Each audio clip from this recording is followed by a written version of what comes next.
हाय सांग मैंने welcome my mini blog. आज टिके इच्छा होतुला टिके डोसा खाइबा पाई। घरे तो सांग सांग ए सब संभव नुहे, तेणु बाहरी गलु पाख मार्केट को। अनेक भिड़ भितर भी जहाँ भी हो डोसा पाखरे आमे पहुँचिलु। जिते बळे आमे कोनोसी जिंस इच्छा करूथाउ ना आ समय अनुसार से हम हाथ रे पहुँची जाए।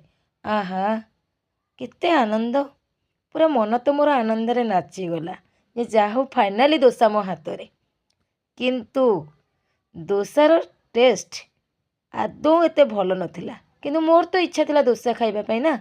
मार्केट भी भिड़ अनेक थिला, किंतु भिड़ भितर भी जहाँ भी हो मो पसंदर डोसा मो हाथ रे मिलीगला। प्राइस अनुसार टेस्ट भल नथिला आदौ, समस्ते से भी कथबार्ता होतिले आदौ टेस्ट भल नाही। किंतु मन जहाँ चाहूँची खाइबा को ना ताको आदौ नेग्लेक्ट करंतु नहीं। टेस्ट जहाँ भी हो मु खाई की सफा करदेली मो प्लेट। टेस्ट एते भी खराब नो, एवरेज थिला, किंतु मु जति आशा करके जाइथिली से अनुसार टेस्ट नथिला। आपण मानकु कोन खाइबा पई इवनिंग रे बा मॉर्निंग रे इच्छा हुए निश्चय कमेंट बॉक्स रे कमेंट्स करिवे।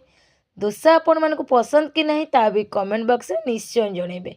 मोते तो डोसा बहुत पसंद। संग माने जेते बेले मन जहाँ चाहूँची ना निश्चय ताकू पूरण करंतु। मन ही आमर श्रेष्ठ संपद, कारण मन जदि सुस्थ अच्छी ना दुनियाटा आमको सुंदर लगे। जदि मन असुंदर बा असुस्थ अच्छी ताले दुनिया बहुत खराब लगे आमको। जय जगन्नाथ।